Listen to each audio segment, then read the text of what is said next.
Hello, lovelies. I don't particularly want to, but I feel like I should say something about the Southport stabbing and the aftermath, which has been protests which amount to riots and unrest by many people who are amongst the worst elements of British society. There have been problems in Southport itself, in London, in Hartlepool, in Manchester, and in Aldershot, which isn't that far away from me, all things considered. For people outside the country, a brief summary of events, perhaps. A 17-year-old boy went into a holiday club, somewhere to put your kids during the holidays when they're not at school. It was running a yoga and dance event with a Taylor Swift theme, and he went in there and stabbed a bunch of little girls and people who tried to intervene. For America, that's just a Monday, right? But for Britain, this is probably going to end up being as culturally and politically significant as the 1996 Dunblane mass shooting was, despite being mercifully less deadly and not involving guns. Now, we don't know that much about the killer, or much else about what else has gone on here, because the killer is a minor just, and as a minor has certain legal protections, as they should have, as the Jamie Bulger killers did, as happened with the killers of trans teen Brianna Jai, up until they were convicted, and then a special exception was made. After there is a conviction, in this case, I expect in the public interest their identity will be made available as well. But the point is that as a minor, they have certain legal protections, as other minors would if caught and accused of certain crimes. This helps make sure that, and the restriction of information helps make sure that they receive a fair trial and an unbiased trial, and that convictions that are made are safe. I know it sounds kind of silly with a big public event like this, but these are important rights and protections for all of us beyond that situation. So here's what we do know so far. Take everything with a pinch of salt, because information can always change, new facts can come out, that may reframe everything. But what we do know is that the killer was a 17-year-old boy, born and raised in this country, in Wales specifically, in Cardiff specifically, before moving to this area, born to Rwandan immigrants who settled here, presumably as refugees from the Rwandan genocide. It is extremely unlikely that he was a Muslim, because Rwanda is something like 90% Christian, and something like 75% of people in more liberal religious societies, such as Britain, something like 75% of people grow up into the same religion as their parents. So the odds are, he's not Muslim. He was not an immigrant. They had settled status.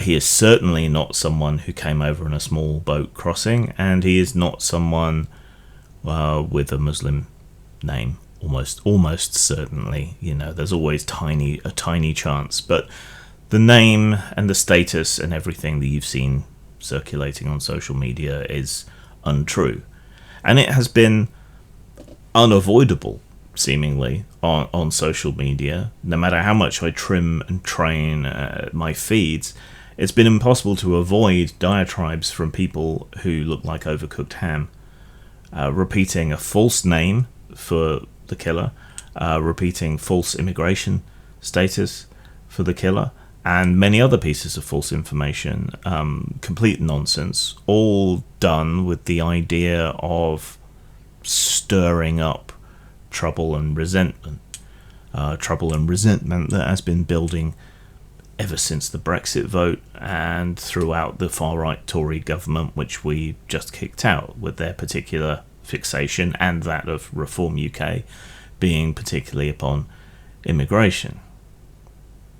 Now, children getting killed is obviously a very emotive subject, and as a very emotive subject, it tends to short-circuit most people's brains in a way that is perfectly understandable, I think. It is a moral outrage that makes it easier to stir up moral outrage about other things. And the paucity of information, however justified, creates a vacuum into which disinformation can fit, and then people collectively lose their minds. But if you believe falsely what these Gamonistas believe, it's easy to understand why some of this violence and so on might be kicking off. If you've had a relentless drip, drip, drip of fighting age men are coming into this country, they're fifth columnists for Islamic Jihad or whatever, then you can kind of understand why they might be kicking off, especially if those social media bubbles aren't popped from time to time.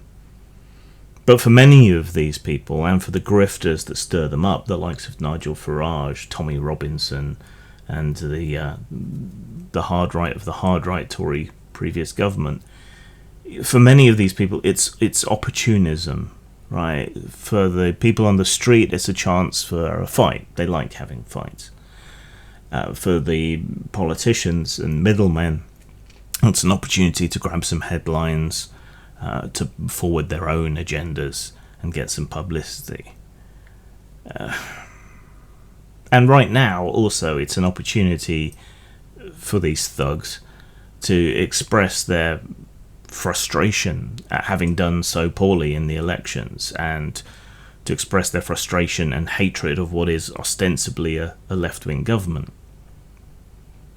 This unrest, then, is disgustingly latching on to a genuinely tragic event to use the grief and anguish of a community and of a country to exacerbate xenophobia and racial hatred by leveraging people's desire to know more, even if they can't know more, tapping into their irrational hatreds and providing an outlet and a justification for the frustration of the worst people you know. And as such, it provides a good example of how the harm principle applies to speech. Do you have a right to spread harmful and dangerous disinformation online, especially when it results in violence, vandalism, destruction? Is it just free speech?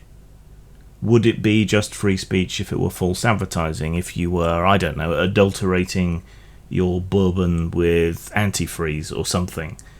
No, that wouldn't be considered free speech, free expression. That would be false advertising. And this isn't that different, really. This is false information spread with the intent of stirring up violence and hatred, which has resulted in, so far, a disrupted memorial vigil, a vandalised mosque, several burnt-out vehicles, smashed up buildings, destroyed walls, many injured people, and it may continue to spread.